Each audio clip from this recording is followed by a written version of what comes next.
little early. Yep. Okay, so good afternoon, everyone. It's 3:31 p.m. on the 29th of October, 2025. I'm calling this meeting of the Maple Broadband Executive Committee to order. So the first item on the agenda is to approve the agenda. So I've distributed the agenda. I'll entertain a motion to approve.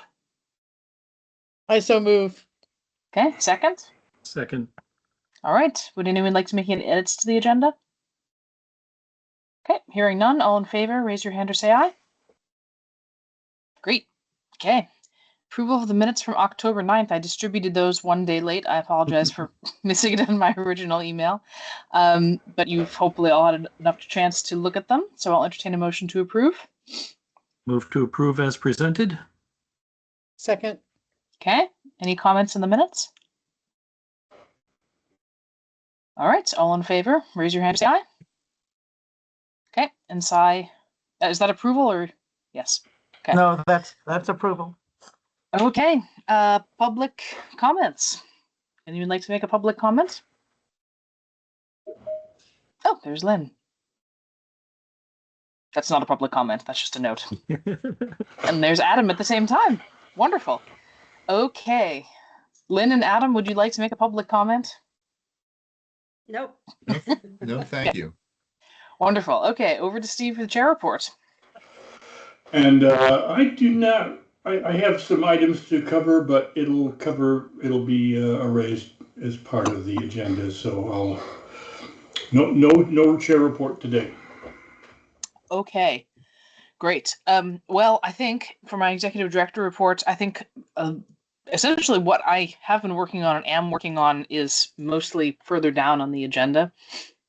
So I am, at present, one of my top priorities is just because it's the end of the month to get the monthly newsletter out and also to get the annual report, which still has a couple of tweaks I'd like London Middlebury to make before the draft even goes out on the website and to our member towns. I sent those through to them yesterday, and I'm hoping we can get that cycled. We could distribute the current version, but there's a couple of errata that would be really, really nice to have corrected before that goes up. And we're actually including a section in the newsletter that talks about the public hearing that we have next month, because we so rarely get members of the public coming. So why not? We figured, why not call some attention to it? So that's obviously going on. Other than that, I've been working with them on the Affordable Long Drop Program public-facing launch. So I could talk about that further below. I can also do a screen share of some of the landing pages. I was last looking at them last night. They needed some edits, which I don't know. They probably haven't happened yet, but at least you guys can see that there's some activity going on there. And I'll talk about that more when we get to it. And attended a permitting webinar yesterday for BEAD. The outcome of that is that it is still not clear exactly what process and what state assistance will be available at what point in the process. There seemed to be a little bit of a lack of clarity about what technical assistance would be available from RSM, which is VCB's technical consultants, prior to the final awards going out. Don't know.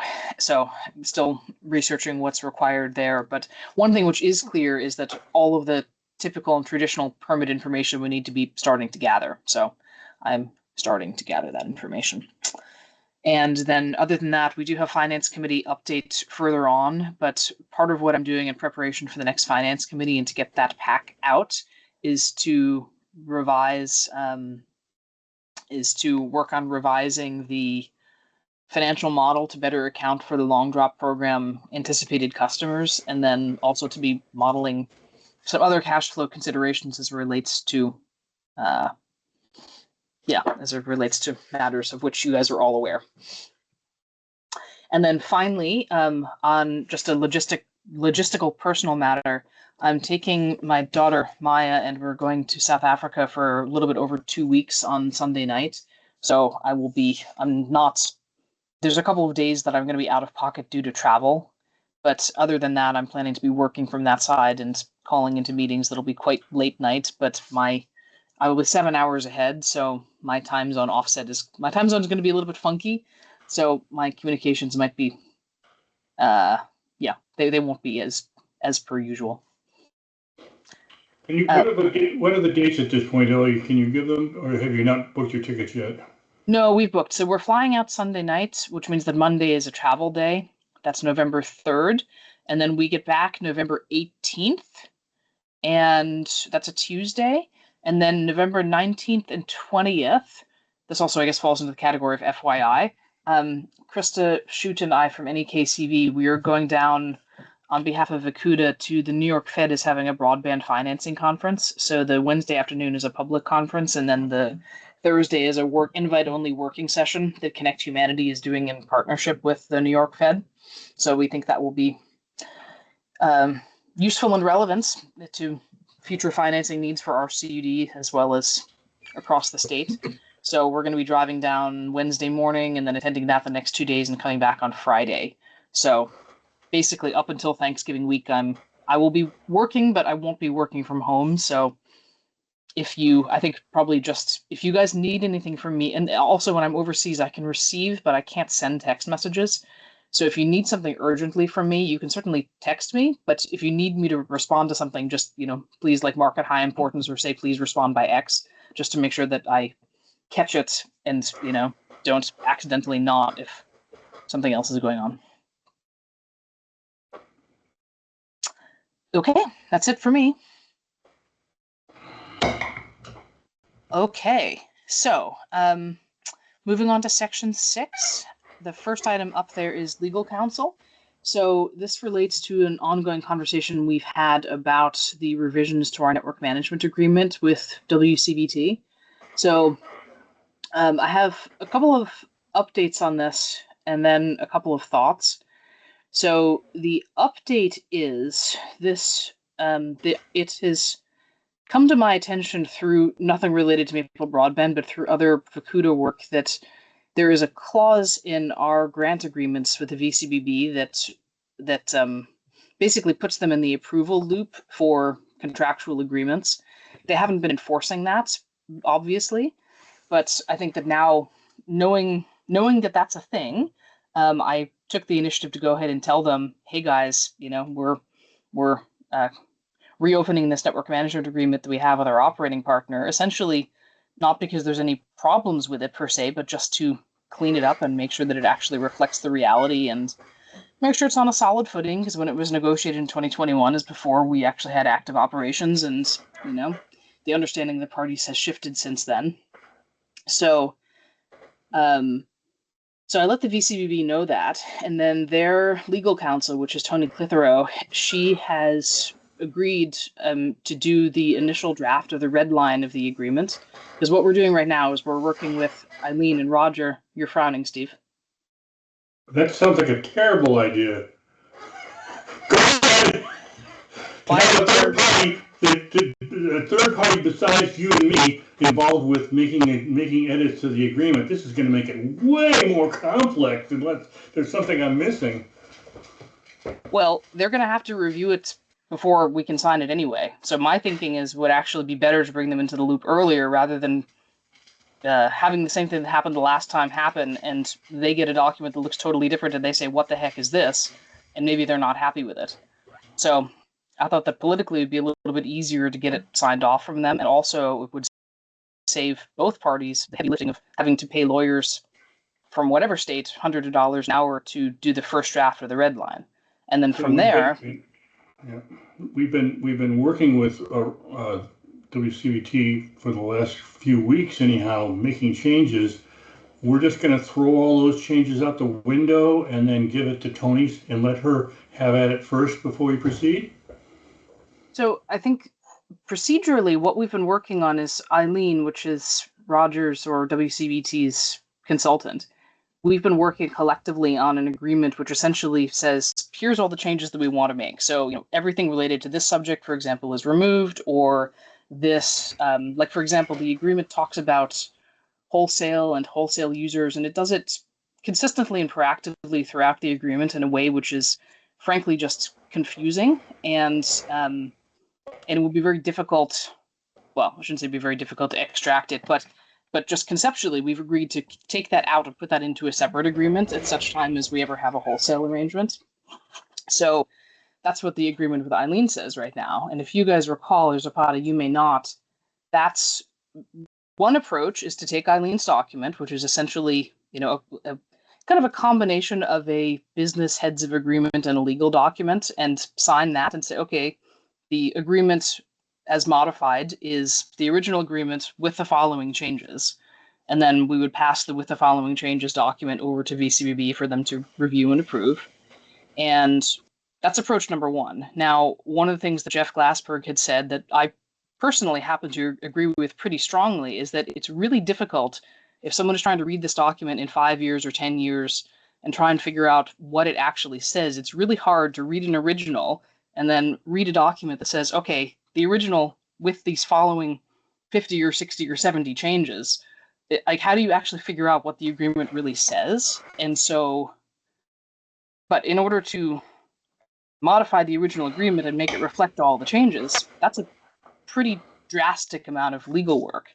So when I was bringing the VCB up to speed with the fact that we were doing this and where we were, and that we were working on this business heads of agreement, essentially commercial agreement between our two entities, after which we pass it off to lawyers to clean it up, I thought it was a good thing that they're willing to take the heavy lifting to do the initial red line, which will then, of course, come back to us and come back to WCBT to have our respective lawyers have a look at to make sure we're happy. But the only things they should be doing is the things that we've agreed on in our document with WCBT, not other things. But, I mean, if they encounter other things, they can bring them back to us and we can talk about them. But this isn't really a step we can, I mean, it's not a step we can skip, because it's part of our agreement with them gives them the rights to review and approve our legal changes. So we can't very well just change our 30-year agreement without running it past them. We don't have that option.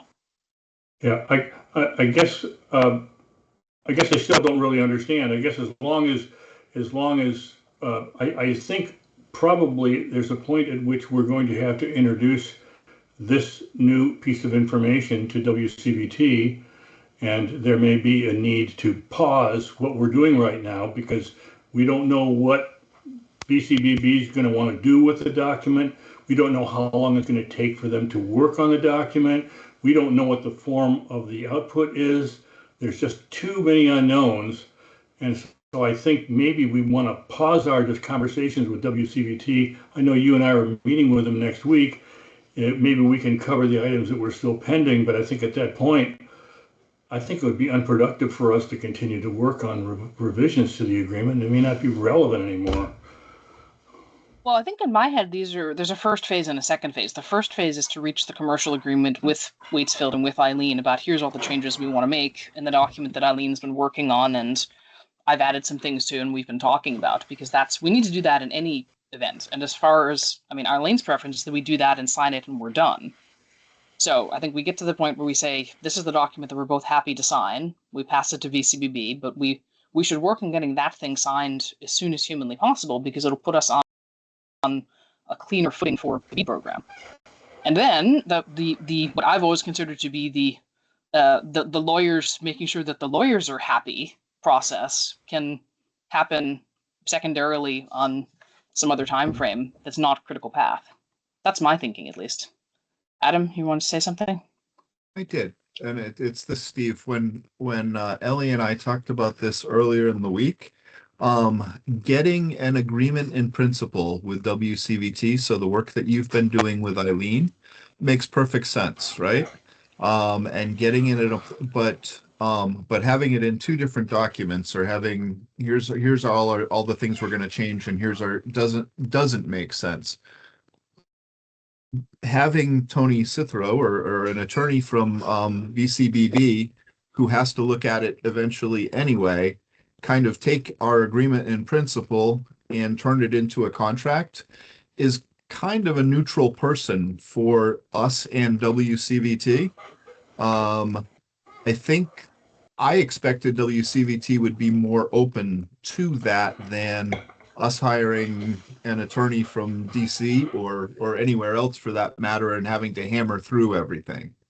Yeah. So I think I'm hopeful that if it comes from what I perceive as a neutral party,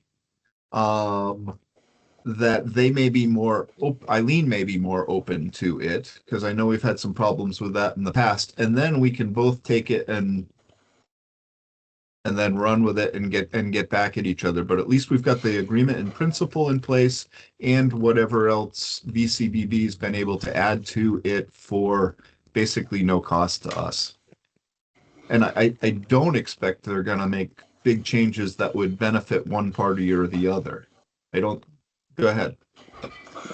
Yeah, I can imagine, this is kind of like the kind of general observation that Nancy's made about any kind of grant activity, which is just basically generate paperwork. Seems to me that Tony's probably going to have to create her comments on the document and then seek approval of the VCBB, who may want to make some changes to it too. And so there may be lots of back and forth before we even get the document back and begin to work on it. I see this taking a lot longer than we expected. But you know what? It's out of our hands, right? This is what we have to do if that's what's expected of us. So, Well, so be it. I don't If expect you this to go to the VCBB board. This is more the staff has to. This is a operational thing that the staff has to do. I mean, I suppose if there's something in there that they thought was so concerning they need to raise it to the board, maybe. But I can't imagine that happening. Sorry, Adam, I cut you off. No, that's okay. I do think you need to reach your agreement in principle with Eileen and WCVT first. I think you absolutely need to do that work so it informs whatever the board or the staff of the board looks at.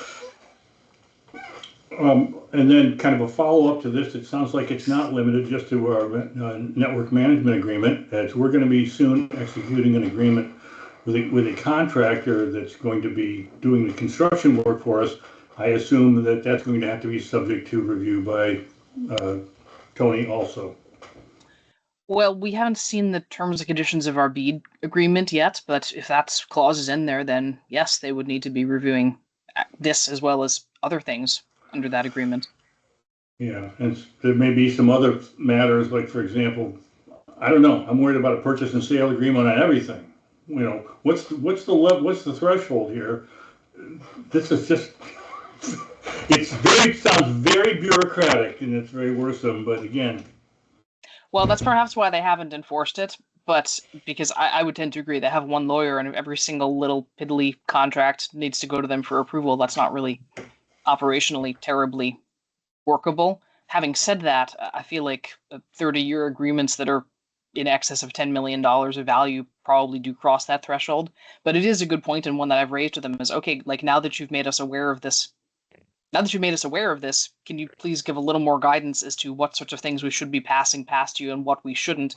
And at least on the existing ARPA agreements and the long drop, the things that are funded from ARPA, BEAD is a whole other kettle of fish because again, that's not a federal. I mean, that is a federal pass through, but it has, I think, much more stringent enforcement. So I'm going to be becoming intimately familiar with the wording of that agreement before we start expending anything under that, following that one to the letter just out of an abundance of caution. So if that one says every contract, then we will send every contract.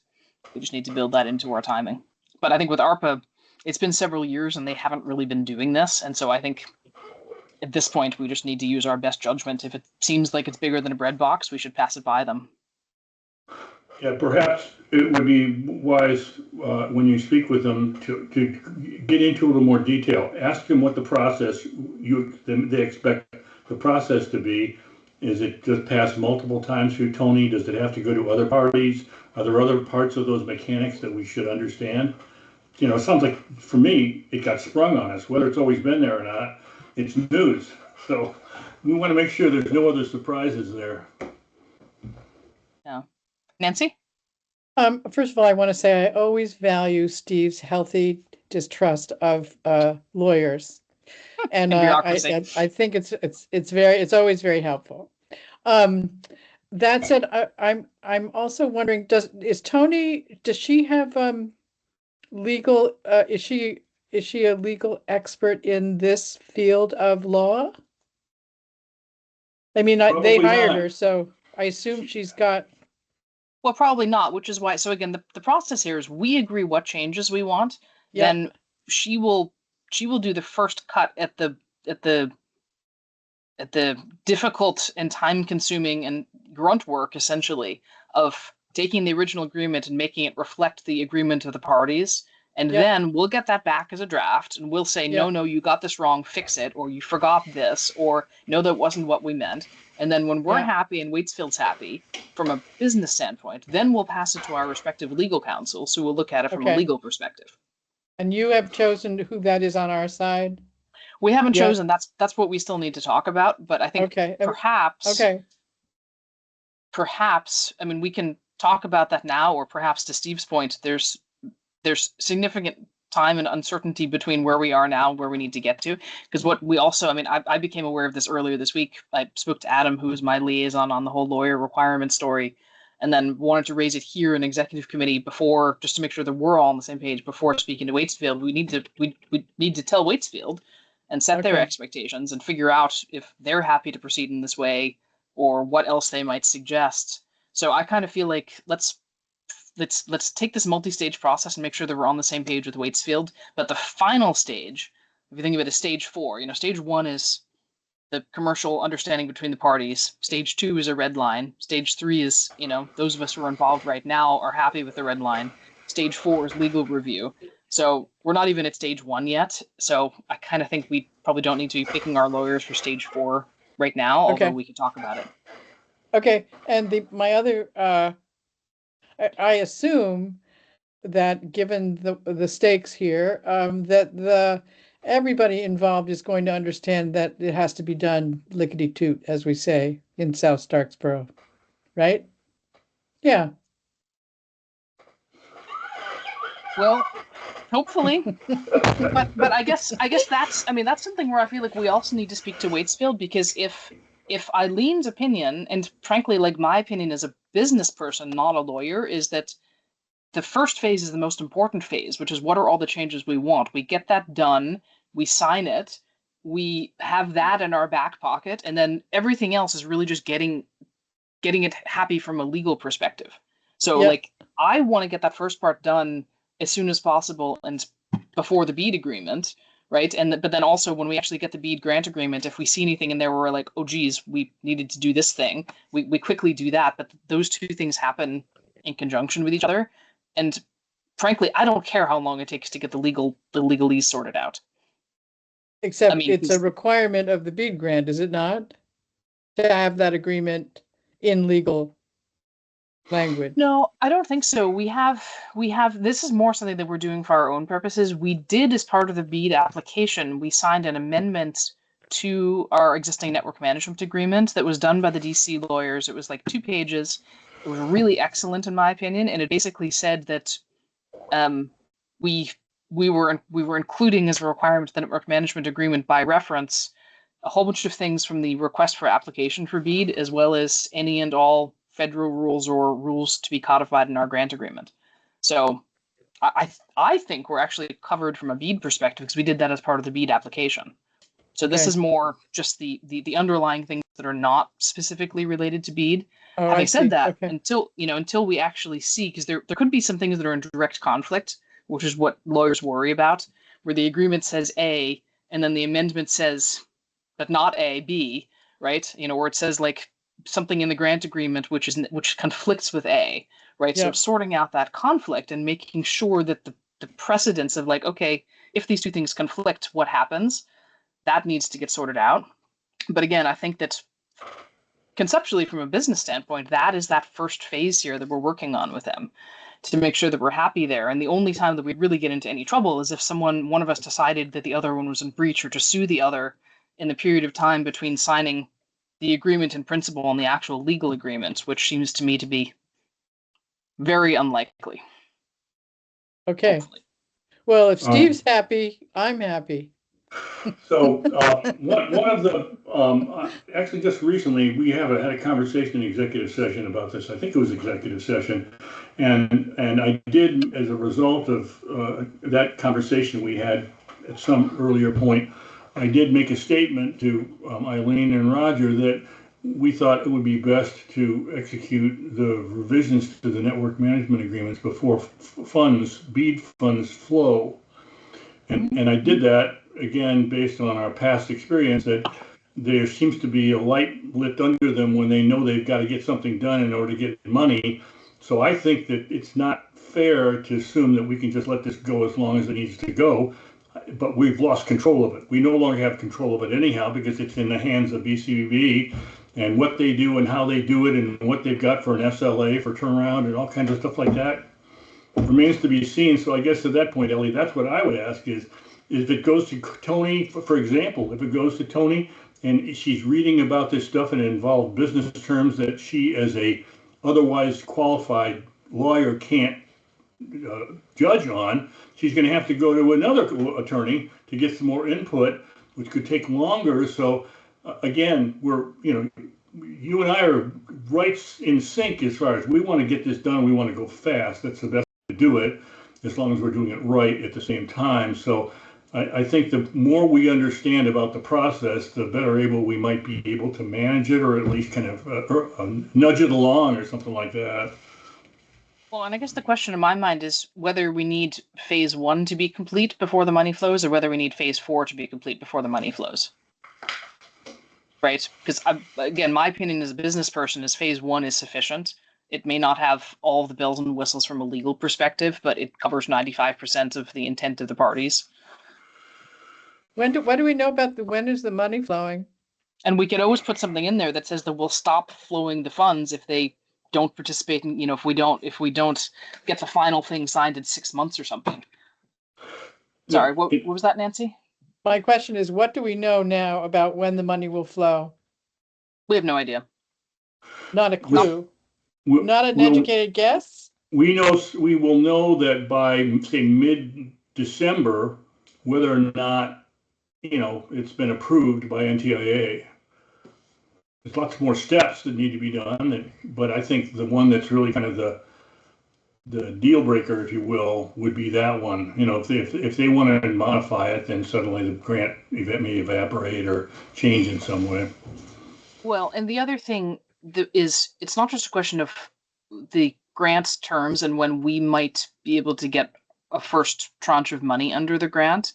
It's when construction can actually start, which is related to this whole permitting story. And based on yesterday's call, that is still completely uncertain, because we can't start anything on construction until we essentially walk through the NEPA door. Like, NEPA is a process. We need to take all the boxes and get the clearance to proceed for the entirety of the project area.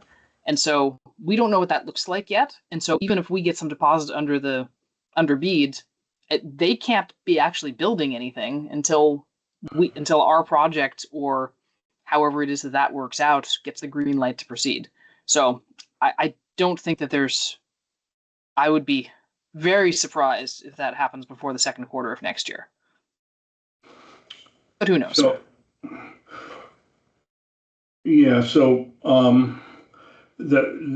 you're talking about breaking or the 3 or 4 parts of the agreement, and I guess I just wanted to give you my opinion on that. I think the one thing that you and I have shared concern about is not so much doing business with WCBT, because they are an excellent partner, but if for some reason private equity gets involved, then we could really get screwed. And so the part that I'm concerned about is any language that will save us if and when that were to happen. I'm not worried about day-to-day business with WCBT. They're a great partner, but we need to treat with urgency any content in the network management agreement to make sure that it protects us in the event that WCBT is no longer our operator. Yep. And you have the most leverage when you control the money. What was that, Adam? You have the most leverage when you control the money. Correct. So I agree with Steve on some urgency, but I do think you have time to get your agreement in principle done, and then you can talk with Tony and see what comes out of it, and then go to create however we want to create a document. Yep. Okay, so we're now at 4:00, so I'm going to move on to the rest of the agenda. But I think this has been a really good discussion, and important to make sure that we're all aware of what's going on here, because this is super important. Okay, personnel policy. Who wants to take this one? I could take this one, Ellie. And so we have plenty of time to work on the document. Several of the members of the executive committee have taken a crack at it. So it is I expect it's in better shape now than it was when Shannon first created a draft that was essentially kind of drawn in whole cloth from the ACRPC personnel policy. So I think our only interest should be, let's try to get this wrapped up. It's not a huge deal, but it's something we need to do. And I think I'd seen in Zapata's email, I think, Zapata, do you want to crack at it? Do you want to spend some time with the current draft of the personnel policy, or are you okay with the way it is right now? I cannot commit to that right now. I'm at the end of my growing season and I'm overcommitted as it is. So I become much more available, basically middle of November going into winter. Do you want to work on it? If you want me to, that's fine. It just depending on what your time frame for turnaround is. We can wait. I think what we're most interested in is that you like other people that have jobs have a kind of a primary commitment, and so you don't have to do anything. I think the only thing that I've asked you to do, Zap, is to attend 90 minutes twice a month, meeting 90 minutes twice a month, and apply your brain when you're attending the meetings. And really, that's all I think is important for you to do. If you've got time and you've got interest, and if you feel like you've got some expertise in personnel policies, we'd love to have your input. If you don't think it's necessary, maybe we're fine the way it is. Well, I won't say I'm an expert in personnel policy. That's why I work by myself. But no, I'm happy to review the document, and I could say I would have it done before the new year. That's fine. Yeah, because the original pitch has been that kind of a notion which doesn't have any founding is the idea of presenting it to the governing board at our annual meeting, which is May. So, okay. Yeah, if you could take a look at it and give your thoughts, if there are lots or not many, either way, it's great. I think it's in Word version. Turn on track changes, make any changes you want, and then send it back to Shannon. He'll be the document editor. So let's just let him take the run with it once you've done what you can with it. Yeah, and I was just going to say, for anybody who wants to take a look and knock it around, just let me know what your suggestions are, and I'll do my best to incorporate them all. But Steve's right. There's no big rush. No, it's not like it's on fire. Okay, great. Thanks, Shannon. Okay. So the next subject then is affordable long drop. So we are still waiting for feedback from the VCB on our grant agreement. They have asked us please not to make any public announcements about it until they have announced the program, which is a little bit strange because it was discussed in a public recorded meeting. But anyway, I'm choosing to honor their embargo request to promote goodwill. But in the meantime, I have been working with London Middlebury on the public-facing materials and the user journey. So I made a Word document that basically said, because we have essentially two separate but related programs. We have people who are applying for drops and people who are applying for the new $30 a month subsidy, and then with that, of course, is special preference and a free installation as part of the drop program. And then in terms of user journey, we have two main ways. There's people who are coming for the first time to register through CrowdFiber. So that is one avenue. And then the other is people who are existing in our customer database or who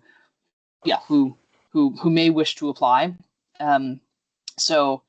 Another example of that is people who have churned for reasons of non-payment. I want to make sure that we give them an avenue where we don't need them to sign up again, but we want to be able to get their information to be able to potentially get them back on if the reason of non-payment was that they could have paid had it been a little bit cheaper for them. So we have started with landing pages on the website just because it's easier for them than to make sure that we're asking the right questions in the right way and positioning things and explaining things. And then once that's done, we will move into figuring out how to do essentially equivalent information in CrowdFiber. and then we'll test it all out. So I have, I can just do a quick screen share, but just to show you guys a little bit of what it looks like. But as I said, I was sending them comments literally last night at midnight that I don't think that they've incorporated yet. So just don't look at the details. Okay, so this one is the long drop installation. So, like, for example, one of the things on this is that it's saying that it's for long drops, and as a matter of fact, the primary audience is buried drops. So that's just like the copy needs to be updated. But conceptually, there's going to be a page that says get fiber to your home, installation assistance available, cost covering. So talking about what the program is, talking about some of the terms and conditions, creating some urgency around it. And then there is a sign up field. There's a couple of things that they're agreeing to, and yeah, customer testimonials at the bottom. So this is the long drop one, and then this is the subsidy program. So this is similar, but obviously a little bit different, but same sort of concept that we get people to. So this is where we collect their details. There's obviously also a customer awareness. We'll be talking about it in the newsletter next month when we're allowed, in social media. We'll probably also do, when we do announce it, we're not going to wait for the end of month newsletter, so we'll do a blast out to everyone on our email list at mid-month. To raise awareness of the program. So basically working through the user journey of getting people to register interest in both these programs.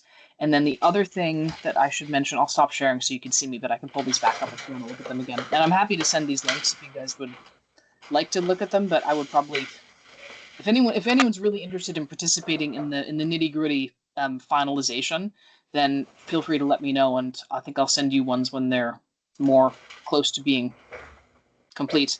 The other thing is, in terms of CVOEO, we need to have a legal agreement in place with them. So we don't have anything in our stable that's similar to this. I mean, it should be just like a simple, 1 to 2 page kind of agreement and statement of work, but we don't have anything like that. So I reached out to Primer Piper, and they said, okay, we can make something like that, but you should check again with CVOEO because they might have something like this for LIHEAP or some other economic assistance program. And so I reached out to them, and they apparently have nothing like this anywhere. So I said, okay, fine. We will make something like this. And as far as I'm concerned, you can use that standard form of agreement for other purposes if you want. I mean, why not? Right? Legal agreement's a legal agreement. So I just take that back over to Eli in the last day or so. So, but I was really clear to him, we don't want to overcomplicate. This should be really, really simple, straightforward kind of thing. So I'm waiting on that. So I imagine, another couple days or a week to get a draft of that. So yeah, I think probably something around mid-month next month is when we would have all of this done. I think that, as I said, getting it right in the landing pages, I think, is a good first step. And then we have to deal with the crowd fiber where we have less control over how things appear and how the flow works, and just do as best as we can to make sure that we incorporate this into that flow as nicely as possible. Oh, one more thing, but it's not related to the user journey. It's related to the contracting. Steve, go ahead. I think we spoke about this a while ago, and I guess I just kind of want to raise it again. I still don't understand how this is going to work. Could you create a flow chart? I know you offered to do it a while ago. I don't know how long it would take you to do, but there's steps in here that I don't understand. I don't know how we're going to end up doing it. It sounds like there's some ideas about engaging a contractor who's going to do the burying and stuff like that. How we do that? What's the details on the list of contractors we use? What's the form of agreement we use? There seems like there's a lot of steps that maybe you've got all figured out, but I don't know anything about them, and I would like to be on board with it. So I think probably my high-level request is a flow chart, which would then explain what the mechanics are as it goes from expression of interest to installation of drop, and any other mechanics that follow that require, they're probably part of some kind of grant reporting that needs to be done. So I think we need to get that sorted out too. Is that possible? Yep, I can make an attempt at a flow chart. Thank you. So one other thing that does relate to contracting is the plan is to use Vacuda and Vacuda legal resources to create kind of a boilerplate or template customer agreement, because different CDs are going to be doing things a little bit differently, but a lot of the legalese, the terms and conditions will be consistent. So we want to use the Vacuda Council to essentially create an agreement between the CUD and the end customer that can then go back to each individual CUD to tweak according to their program rules. So I got NEKCV, took a first, because they really want to get some installations done this year. So they took a first cut at that. I got it last night, and with Krista shooting out, obviously, they've asked me to check that through the legal process. So that's obviously one of the things that'll be on the flow chart, because it is kind of implied by these things is that we're collecting information for various reasons. So if it's someone that's going into the subsidy program, for example, then we collect their details in order to pass them to CVOEO, which will then check their eligibility under the various programs and give us a yes or no. And if it's yes, then one thing happens, and if it's no, then something else happens. And if it's not someone that's trying to apply for that's going through the formal CVOEO process, then there is a self-attestation to make sure that we're again, just to comply with what we said in our application and what the VCB is requiring, to make sure that we're having some controls to make sure that we're not giving out huge amounts of money to people who don't actually require assistance. So I think to Steve's point, I think if they're having a flowchart may pop up some questions.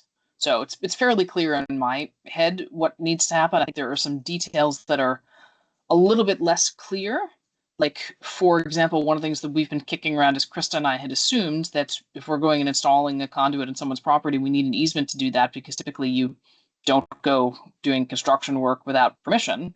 But it seems as though that's not industry practice. I mean, Waitsfield doesn't seem to do that, and some of the other telephone companies don't do that, and so maybe we don't need to do that, and that would actually save some time. We would still have a legal agreement saying, hey, we're going to do this, and you're committing to a minimum term of service in exchange for this funding that you're getting. But perhaps that's some unnecessary admin, because I think Steve raised the point in a call with Waitsfield last week. We definitely need to make sure that we're not putting ourselves in the loop to be maintaining and keeping the conduit in good working order for the next 100 years, right? That's not part of the deal. This is a one-time thing. Right? And then we can put into the agreement all day long, it's our conduit, we own it because we're paying for it, and you can't use it with a competitor. But in practice, that's pretty hard to enforce. So anyway, this is part of what we'll be working through with the Vacuda lawyers, just trying to figure out, like, what's the boilerplate recommendation on how to handle these things. And then again, we can discuss as a district if we want to do something consistently with that or not. Zapata. Yeah, I was going to ask about the whole rationale behind needing an easement, because it does sound like if I'm going to have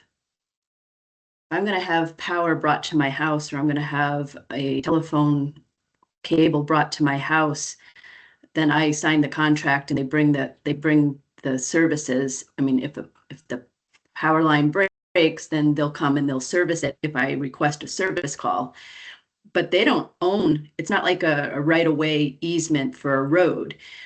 We're not conveying there, as a landowner, I'm not conveying the rights of that area of land to the telephone company or to the power company.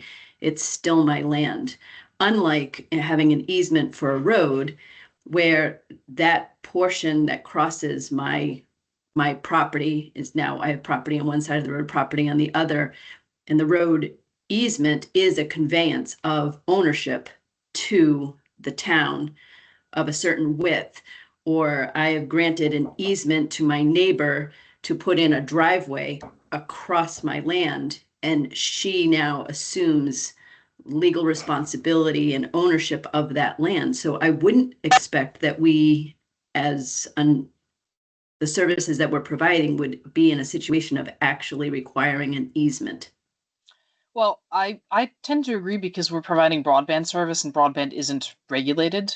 But I am a little bit surprised that telephone companies and electrical companies that are regulated and do have universal service mandates don't do that as a matter of common practice, because what happens if you put in a line and it breaks and the homeowner says, get off my lawn, and then the regulator says, you're not providing the universal service that you're required to do.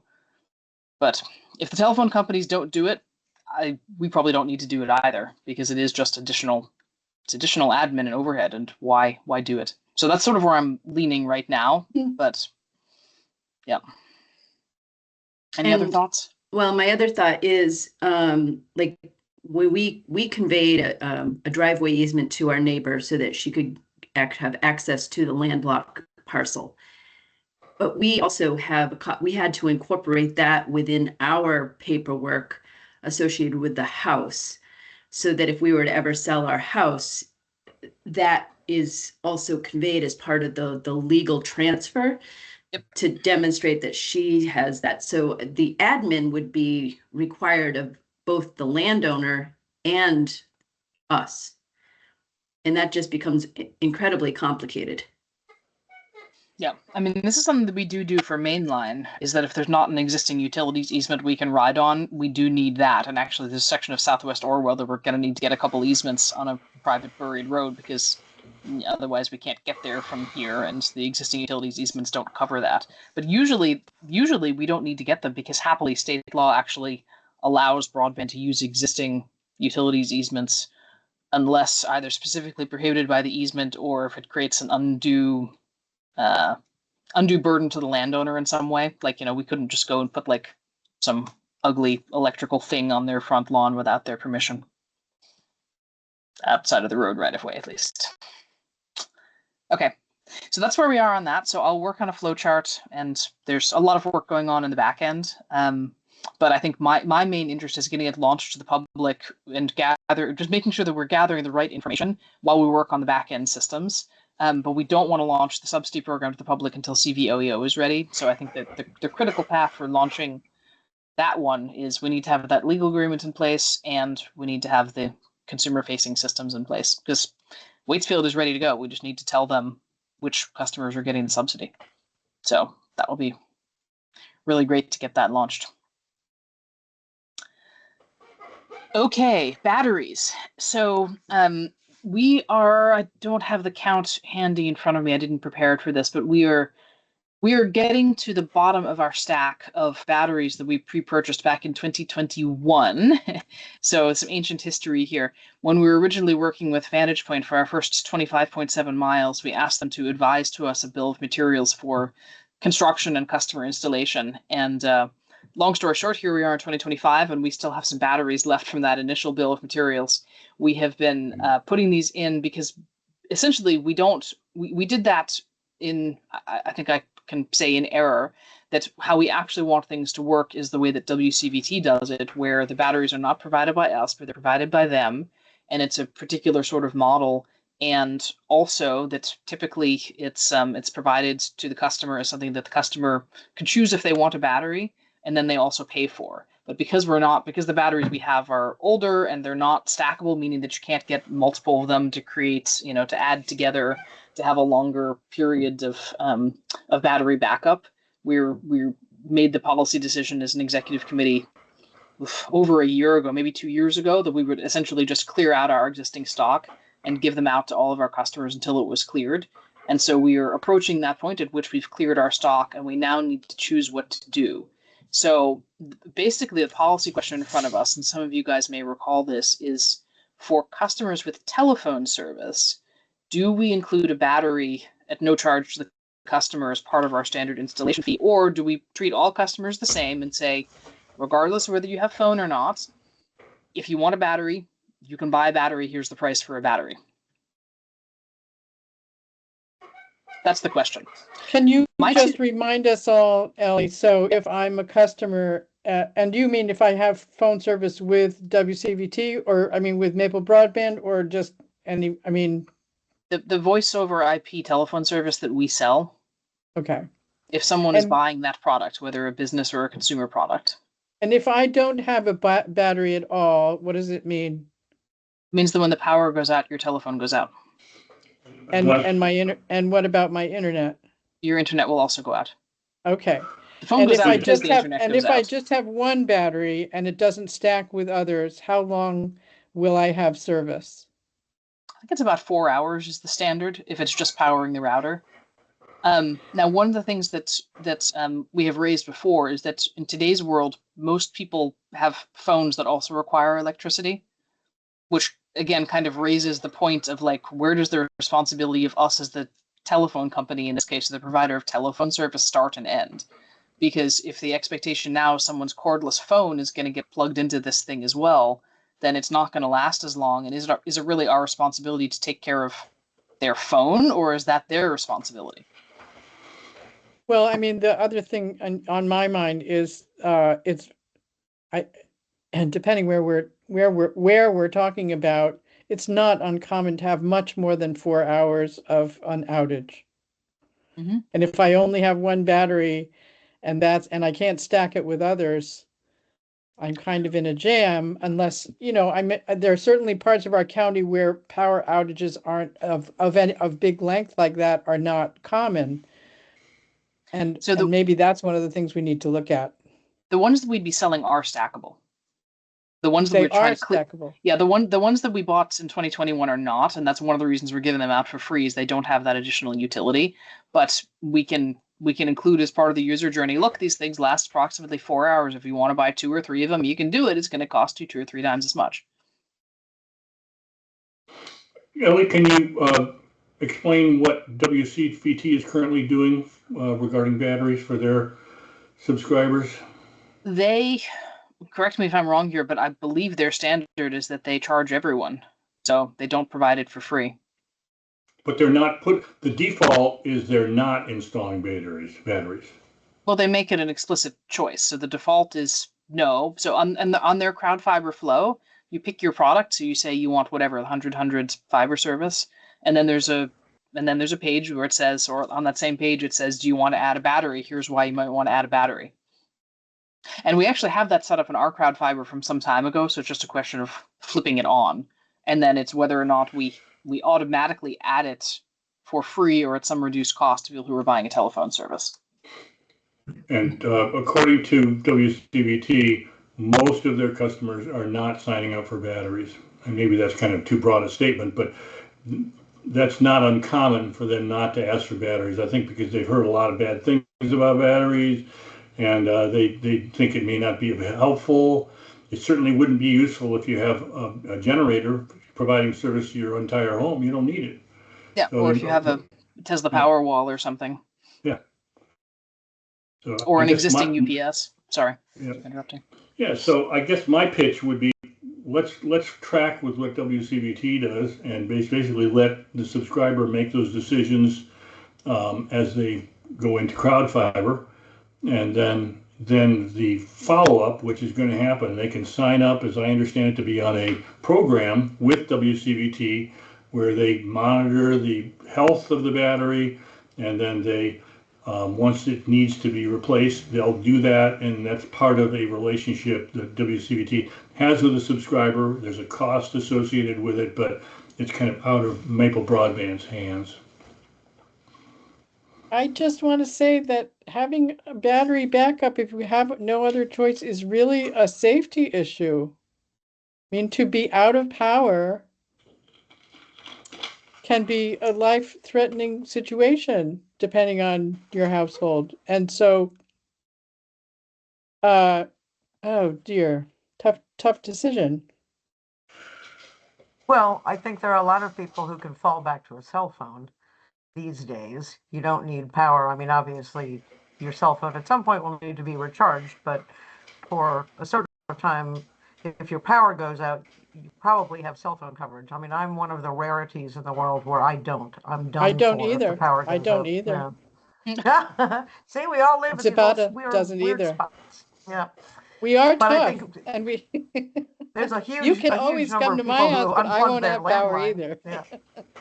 Yeah, but a lot of people who are just getting rid of landlines and not dealing with voice over internet, they're just using their cells all the time anyway. So I think there are a lot of things going on. What did the batteries cost us, Ellie? Do you remember? It's about $80. So I believe that's the MSRP, and our choice is not to mark these things up, so it's in that range. That's $80 for a 4 hour battery. Yep. And again, batteries don't last forever. They last a couple of years. So the other thing to consider is if we do decide to provide one for new phone customers, is that a forever commitment? Or are we committing to replace that when it's, or is it just once off? And right. And then if so, I don't think I it's a would bad question. marketing gig Yeah. if you're trying to convince someone to add the phone service. And you'll get this one-time battery when it needs to be replaced, it's on you. I'm not sure that's not a bad marketing gig. I mean, if you can get your internet, but if you get internet and phone together, which is good for us to have both of those things, then you throw the battery in, and it's going to be good for a couple of years, and then you can replace it if you want or not. And I don't think that's a totally bad notion. But then the question is why did the power go out in the first place? If you have a tree come down on the wires, you've lost your fiber and your phone line and your electric, right? And so no battery is going to change that dynamic. Change that. Yeah. So I don't know. I would be of the mind that if somebody wants to buy one, because I'll say we're the experts in being able to say, we know this battery works with our system, they can be stacked and provide guidance around it, and they want to purchase them, then great. Giving them away, I mean, if I think that could go back to eligibility for like the BEAD program and eligibility. Maybe that's a consideration of affordability in who we choose to give away or offer subsidies at a reduced price. If they're normally $80, then we could, if you fall within a certain range, then we'll give them to you for $50. And if you fall within a different range, you'll get it for free. It's a one-time see if you like it, see if you use it, and then if you wish to replace it when I say they're up, then great. I don't know what's required of their maintenance or their monitoring, but like I live off a battery bank. We have to maintain them once a month. We fill them with distilled water. We have to charge them so that they maintain and hold a charge so that they are actually full. I don't know what these batteries are like and what's required of them, but I don't think we want to be, it's like I bought a generator and now the person who sold me the generator is my maintenance man. I don't think that we want to be selling the service of internet, providing a battery, and then being the maintenance provider for the batteries. No, definitely agree with that. Lynn. Well, at the very least, we really need to make sure we're being very clear with people what the risk is if they don't have a battery. At the very least, we've got to do that. Very difficult to do, Nancy. There's like a whole bunch of circumstances under which having a battery would make no difference. And so it's going to be very difficult to be, very concrete about it because it depends. So, in my case, if I had no electricity here and I had batteries, I'd go to my cordless phone to make a call because I know I've got batteries, and I wouldn't get dial tone, and I wouldn't get dial tone because my cordless phone is served by power. So it's just, there's so many ways that you could, and that's why I really like the idea of simply flipping the switch in crowd fiber and let the end user make a decision. Then the liability's on them. Lynn? I think Maple Broadband needs to make this simple. Just let people buy their own batteries, let people take responsibility. I understand, like if somebody has some health crisis, it feels like that's their responsibility, not Maple Broadband's responsibility to provide batteries. I don't know. It just feels like this small organization has so many decisions it needs to make. And this one just feels like an easy one. Let people buy their own batteries, let people deal with the battery being good or bad or not enough power or whatever. And not all of our users have phones, right? Yep. Yeah, it's about 18%.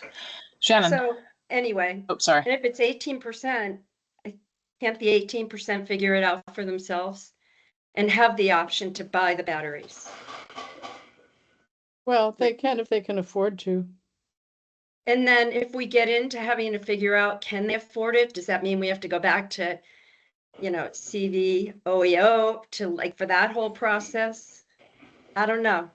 Well, yeah, I mean, we could decide to include a free battery upon request for anyone that qualifies for the subsidy program. That could be a policy choice that this committee could make. Yeah, I But mean, let's certainly do that. Yeah, that would be an Shannon, easy thing. yeah. Shannon's next. Shannon, you're muted. Right when you get the floor. That was how it works. There we go.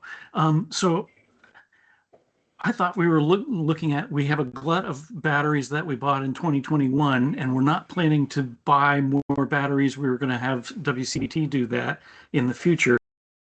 So isn't the question, what do we want to do to get rid of the batteries that we have before they go bad? Am I capturing that correctly? No, we've been installing those at no cost to the customer as a matter of course, if they want it, for some time now. I think it's been implemented a little bit inconsistently, but that has been our direction to WCBT is please clear out this old stock of batteries. Okay. I misunderstood then. I thought we were just trying to, how do we want to get rid of the ones we got so we don't have to deal with them anymore? No, the specific question to the committee, which you guys can either decide today or you can kick down the road to the next meeting, is because we're not about to run out tomorrow, is when we do run out, what do we do? Do we include a free one for people buying phone service? Do we make a choice for everyone and just make sure that we educate them about why they might wish to do it? Do we wish to do the latter, but include it for free as part of people who qualify for the subsidy program, or something different? In that case, I would say put it on the form and let them choose. It's up to them. That seems like is that a motion, Shannon? I'm sorry? I was just asking Shannon if that is can you offer that as a motion? Yes, I would offer that as a motion, that we basically leave it in the prospect or buyer's hands, subscriber's hand, to pick whether they want a battery or not, and have it on the form. I second that. Yeah, I would like to say I much prefer that we give a free battery to anyone who qualifies for a subsidy. Or give them the option of a free battery. They have the right to refuse. But I do think that if we're talking about low income as being a priority, having the affordable program set up, having a subsidy program already set up, already doing the checks for eligibility, that's a really low hanging fruit to provide additional service, with understanding of no maintenance, that this is a one-time deal to get them set up. If in the future they wish to replace the battery after it's been used, then they're welcome to buy a new battery in the future, or reapply for eligibility depending on funding that might be available at the time of replacement. Otherwise, leaving it in the hands of the subscriber to add it to their decision of service.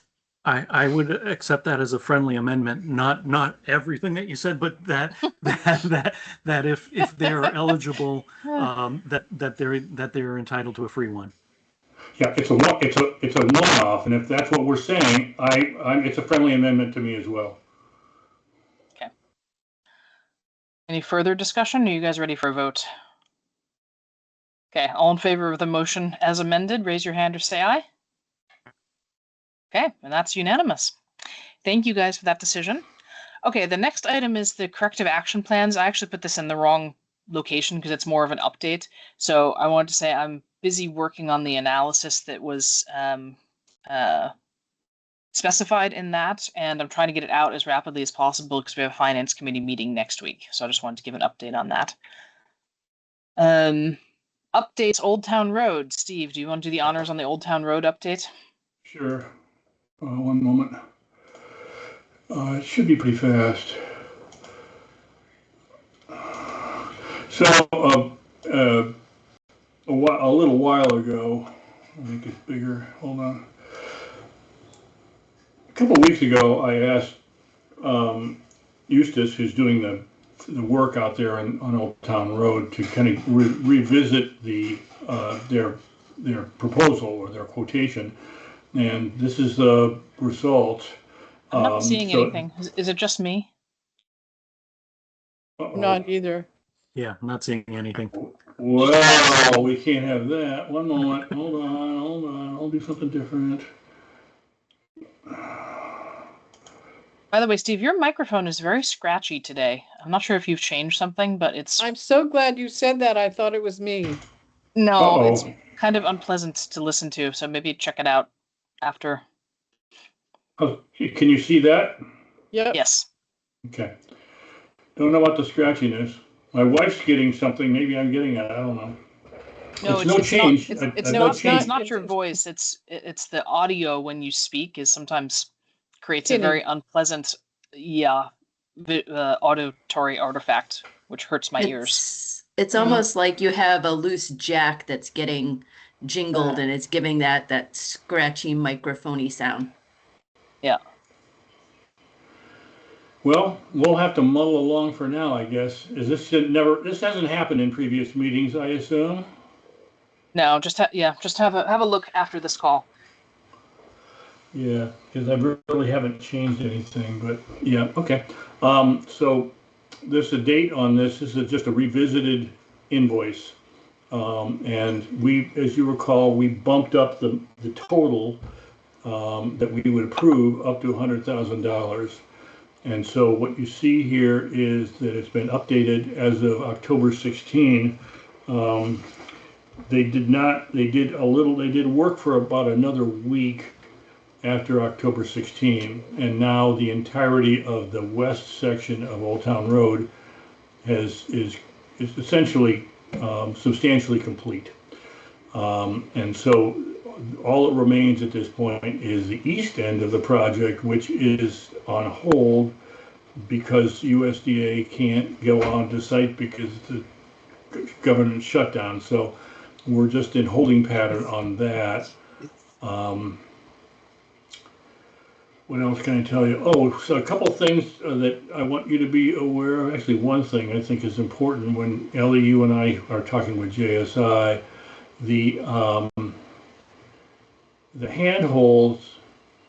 We own. We're agreed to have them install 11 handholds, and if for any reason we don't need all 11, we own whatever is remaining. They're not going to take them back and give us credit. Same applies to the interduct or the conduit. Whatever's left is ours. I'm not concerned so much about that interduct on the $18,000 number or 18,000 unit number. I think I've given some thought to handholds, and there's a number of ways that we can use extra handholds if it becomes necessary. JSI seems to think we're going to come up with a few spares. I did a quick check, and I don't think we're going to. I think we're going to use exactly as many as is reflected here. But I wanted it's a consideration because the work we're just starting with JSI involves things like handholds. So we want to make sure that we kind of take into account if we end up with some spares, we should give some thought to how to put them to use. Especially since I think what you and I discussed, Ellie, we're thinking maybe we're going to start moving away from handholds largely, with exceptions. So just wanted everyone to be aware of that. Any questions? I have something to add and then a request, Steve. So when I spoke to GMP in our monthly meeting, I asked them if they had any sense of when this project might resume, and they said no, because no one knows how long the government shutdown is going to be. But at this point, they were starting to plan for next year because the government shutdown, who knows how long that'll be, and then who knows where this inspection will fall on the priority list of the Forest Service officer, and then the ground might be frozen. So I would like to request, Steve, if you could please have Eustace actually issue us an invoice so that we're not waiting until like sometime next year to get invoiced for the work to date. Because I mean, they've done, like, the west section is done. They should invoice us. We should pay them. We should make sure that, because we need to spend that money. And I also want to make sure, as we're trying to plan to spend the money, that we don't have outstanding liabilities that I don't have insight into, or that we don't have insight into on our financial records. So please get them to invoice us for the work to date, especially given that it's likely to be paused until next year. Yeah, so I'll have to figure out how you want to do that. That makes a lot of sense. Yeah, I get some thought to that too, and I think from the perspective of our project, I think it's going to have very little impact on what we're doing, just in terms of project sequencing and whatnot. We already know that Ripton's going to be following probably Middlebury construction, and so if the construction doesn't resume until next spring or something like that, I don't see any impact. So I agree with you. I think it. I don't know how he's going to want to handle. I think he's going to we're going to have to pay for the handholds. We're going to have to pay for the interduct now. I don't think they might prorate it. I guess we can let them do that, and then we'll pay for the balance later on. I mean, you've just said that they're not gonna reimburse us, so we may as well pay for all the materials now. Okay, so we'll pay for all the materials, and the number that I showed you was not complete because there was another week they worked on it. So the final will be a little bit bigger number, but I'll pursue that and get something on to you, next week. Great. Okay, so the next item on the agenda is Finance Committee. So the Finance Committee meets next week. I believe it's the 5th. So on tap for that is looking at the corrective action plans and some updated financial modeling for next year. And Lynn, Sai, if you guys have anything in particular you want to discuss, just shoot me a mail and I'll add that to the agenda. Okay? I'm gonna try and get that out tomorrow. It might be Friday. I'll try for tomorrow. Okay. So bead and affordable long drops. We've talked about both of these. I'm trying to think if there's something else I wanted to say on bead and affordable long drop.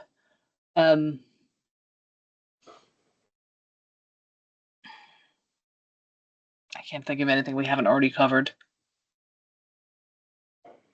So 2025 construction updates. We do have more of an update here. So we have received on Monday this week, we received one final full license from GMP that we were eagerly waiting because that gave us a number of routes in Ferrisburg that we want to be building this year. So I compiled all of the routes for which we have licenses. And we also got finally, we got from VTrans, I shouldn't say finally, they've been very, very helpful, but we finally got the paperwork from VTrans for 2 directional railroad bores that we're doing as part of this work. So that's all done. I need to work through some insurance and get the payments out for those, but they have again been really excellent to let us request the flagging even in advance of receiving our payment for the licenses, which is great. So we had a kickoff call with Syracuse and Mission this afternoon just to run through on the map visually. Here's all the things. So there's a bunch of aerial routes and those 2 railroad bores and then 2 private roads that are buried. And then there's one house in Shoreham, where we want to be setting 2 aerial poles to connect that house. So working through the details on some of that, but it's great. So the aerial crews will be back up next week, Monday, and getting going with putting up Strand.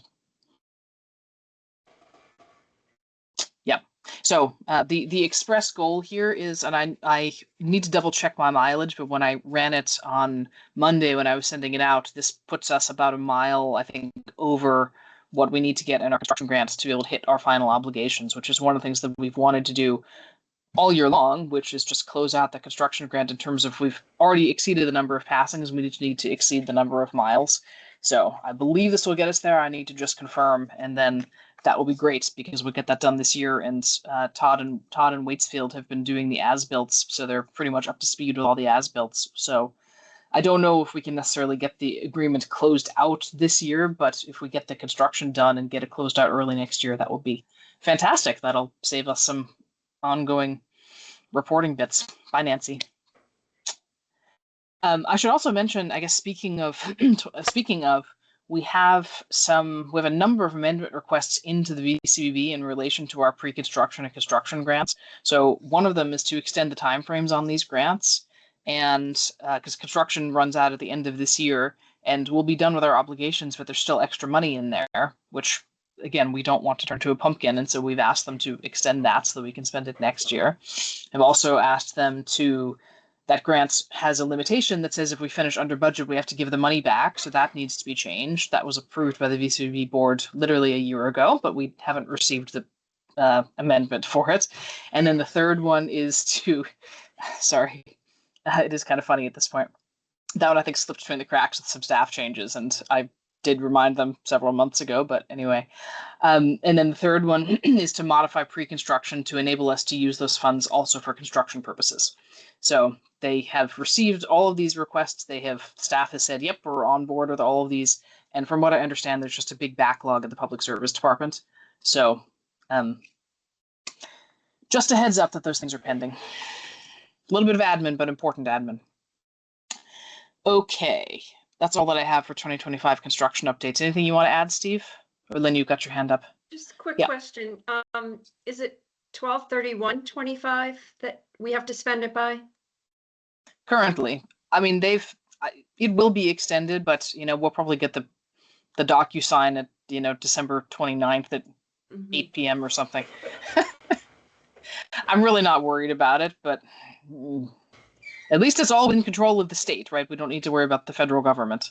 So it's probably, how these things work. When people are overloaded, they do things at the last minute before they actually need to happen. So that was kind of a joke, but I actually wouldn't be that surprised if we got these amendments late December. But I'm raising it with the VCBB because I don't want to be in a position where there's a flaw in the agreement modification, and then we have to execute because we're out of time.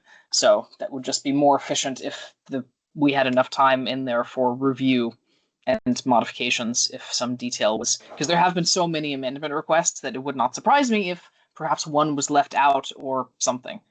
So just be aware, I'm tracking this, but just for governance purposes, I want you guys to be aware of it too. Okay, parking lots. So we have had a couple of updates to the parking lot, as you'll see on the next page. So the personnel policy, the draft was circulated, and you guys will be working that in the next 2 months or so by the end of the year. Network management agreement we've talked about, but we have obviously had multiple meetings with WCVT, and I think those are moving forward really, really well, which is great. And CVOEO, I mentioned that earlier, working on the legal agreement, and then, Green Mountain Natural Forest permitting or bead permitting in general. I was thinking actually we might want to add the corrective action plans to the parking lot just as an explicit item. Your thoughts on that? I think that's a good idea. Okay. And I think if it's okay with you guys, I'd like to suggest we move Old Town Road to the parking lot, knowing that we're unlikely to see more activity this year. And then if things show up again, we can pop it back up as a standing item on the agenda. Okay. And I'm looking at items 10 and 11. I think they can almost be removed. It sounds like they just simply need to be posted to our website. Fiber overville. That's a good point. Yeah, I should just see if they're on. They might even be on the new website. I'll have a look at those. And the consumer complaints process, that one has been. London Middlebury has a draft, and that is sitting around waiting for me to get around to looking at it. And the other one I wanted to ask about is the audit RFP, item 28. Is there a deadline on getting that issued, Lynn? I mean, it have to be done by the end of the year. Do we have plenty of time? What's the timing? I haven't revised it.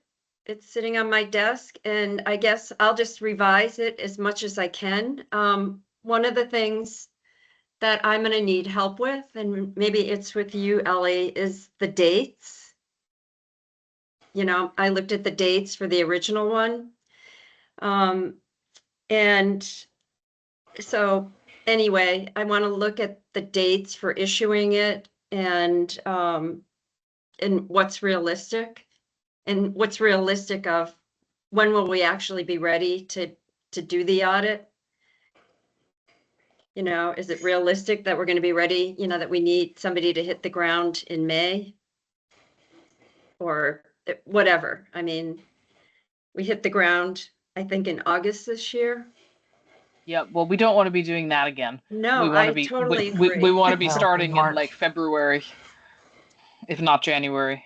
Yeah, I mean, it's tricky because we can say we want that, but if we're not ready, that's not good either. So, anyway, I want to look at the dates, and maybe this is you and I and Darlene to be putting Yeah. realistic dates out there, because we Yep. could have people say, forget it, no, we're not going to do it because we can't make that date. I mean, it's the thing that's so tricky is, some people are also doing taxes. So anyway, I don't want to do it again in August either. That was really hard. And July would be really hard. May is great. But we Well, haven't, yeah. I think according to our bylaws, we're meant to be done by May. Mhm. That's And I mean, the end of September is a federal reporting guideline. We don't want to be bumped up against that. Not Mhm. even close. And if we're switching auditors, and remember, we're a high risk, I mean, we're a single audit, and we're a high risk audit because we've had findings that we have to have a corrective action plan. I really think we should be starting like late first quarter at the latest. Mhm. But I think you and I should talk with Darlene offline. I think the big thing, as before, is the asset capitalization. And the good news, as far as that's concerned, is that with only about 10 miles of new active service this year, we don't have a lot of assets to be capitalizing. So Yeah. I don't see any reason why it should take us. And we've also been through it twice, in the last couple months. So Right. And so Yeah. let's talk offline, because we didn't make the date the past 2 years. So I just want to be realistic in terms of the dates that we put on the RFP. Yep, So I agree with anyway, Ellie, we can work on that, based on what works for you around your travel schedule, Yeah, etc. I think what we should do, Lynn, is we should have a call on these corrective action plans. We can just bring the finance committee up to speed, but then I think that you and I and Darlene should have a detailed call on that, as well as on the audit preparation for next year. So we'll Yeah. do that at some point in the next 2 weeks or so, and then circle Okay. back with everyone. Great. So I will arrange that. Good. Thanks, Ellie. Okay, thank you. Anything else on the parking lot? Okay. Does anyone have any other business? Just kind of want to check in on preparations for our hearing coming up in a couple weeks. I think first of all, I think what I would have expected is, Ellie, that you would be doing the presentations to the governing board with all the documents, like the pro forma and all the other items that we need to get approval. You'll be walking everyone through that at the time, and those documents, and maybe including our annual report, are in pretty good shape, or will be when we need them. Yeah, so remember what we're doing is in the October governing board meeting, we walked through those documents, and then the governing board voted to approve them for distribution to the towns. So I'm distributing them now. As I said earlier, there's a couple of minor tweaks I want London Middlebury to do on the annual report before I distribute everything. So we're going to distribute it to the towns. We're going to put it out in the newsletter, and then this is really a public hearing for a Q&A. I mean, if someone on the governing board wants to raise something again, they're welcome to, but this is really for people from towns or people from the public to show up and comment for governing boards, for governing board deliberation and the governing board meeting that comes thereafter, as well as for considerations of revision by staff and executive committee prior to the December meeting, which is when we're putting forth the proposed final. So if members of the public show up and they are expecting a 30-minute presentation, I think we might need to reset their expectations. So, and that's part of what I've asked London Middlebury in terms of publicizing this in the newsletter, to set the expectation that this is a Q&A, this is not a presentation. Great.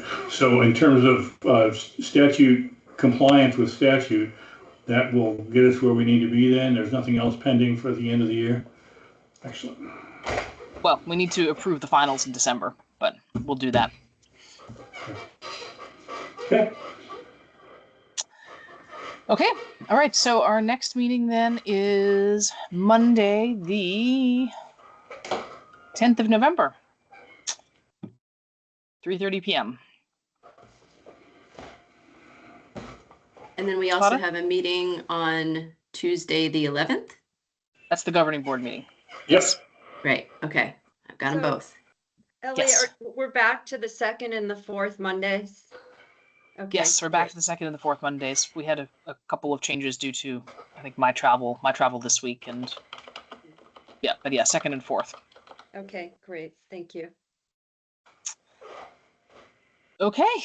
All right. Well, I think with that we can adjourn. Thank you all. It was a good meeting today. We covered a lot, and speak to you all in a couple of weeks. Great. So long.